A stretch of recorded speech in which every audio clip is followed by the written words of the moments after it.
Let me ask you something that might sting a little. When was the last time you acted as if you were already the best? Not pretending, not faking it, but truly carrying yourself as though no one could match you, not because you were arrogant, but because you refused to shrink. If you're like most people, the answer is never. Most of us move through life quietly apologizing for existing. We lower our voices so we don't offend. We avoid eye contact so we don't intimidate. We hold back our ideas so we don't seem foolish. And in doing so, we hand over power. This video is about reclaiming that power, not by attacking others, not by inflating your ego with false bravado, but by understanding one ruthless psychological truth. The world believes about you whatever you insistently project. If you act like the best, not brag, not boast, but act, the world will begin to bend around that conviction. And the moment you realize this, confidence stops being something you chase and becomes something you embody. Centuries ago, Niccolo Machiavelli wrote about rulers who rose to greatness not because they were the strongest or the kindest, but because they mastered perception. Machiavelli understood a terrifying reality. It does not matter what you are in private, it matters what others believe you are in public. Appearances are power. And yet, you already know this. Think of the last time you met someone who walked into a room with quiet certainty. They didn't brag, they didn't beg for approval, and yet, everyone turned. Why? Because humans are wired to follow conviction. We mistake confidence for competence. We mistake certainty for truth. This is where your struggles come in. You spend so much of your life waiting for proof. Proof that you're good enough. Proof that you're ready. Proof that someone else approves. But Machiavelli would laugh at this hesitation. He would tell you, stop waiting for permission. Power belongs to the one who acts as if it is already theirs. But here's the uncomfortable twist. Most of us fail to act with confidence not because we lack ability, but because we are addicted to humility in the wrong way. We confuse humility with invisibility.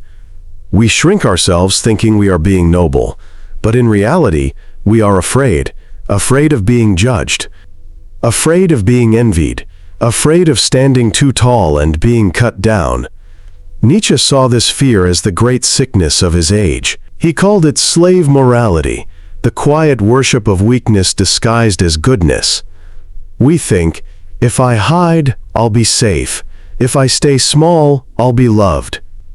But love built on your weakness is not love at all. It is pity. And pity will never raise you higher.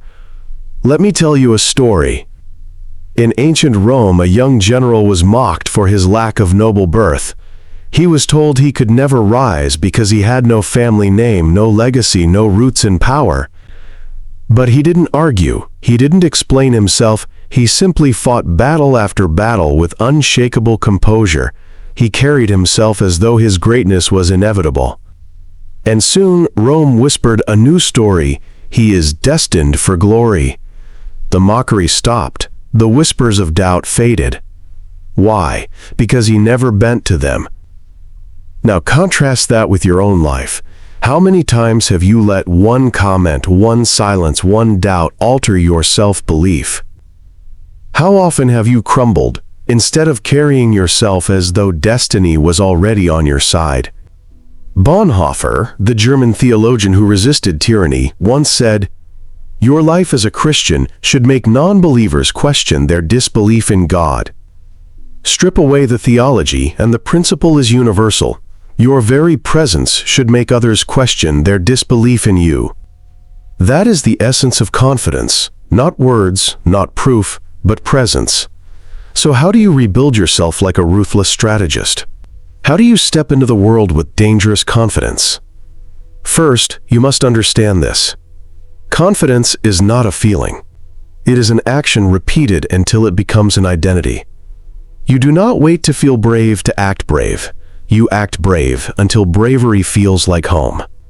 Second, you must master silence. Machiavelli observed that rulers destroyed themselves not by speaking too little, but by speaking too much. The less you explain yourself, the more power your presence carries. Stop justifying, stop oversharing, stop giving people your blueprint. The unknown terrifies more than the known. Third, you must build rituals that reinforce strength.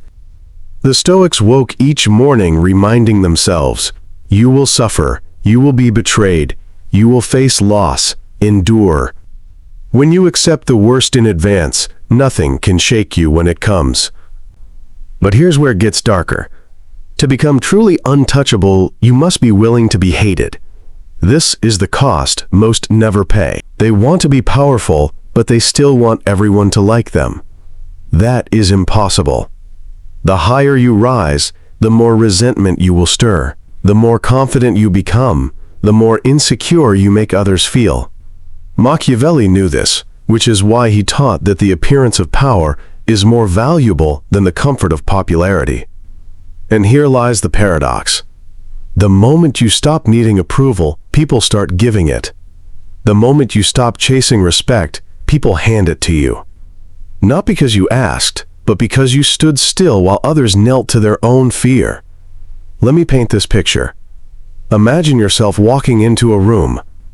You don't glance around for approval. You don't shrink your voice. You don't beg with your body language. Instead, you move with a steady pace, eyes calm, back straight. People can feel it, the quiet weight of someone who needs nothing. Some will envy you. Some will hate you. Some will admire you, but none will be able to ignore you. This is not arrogance. This is sovereignty. So, what is the lesson here?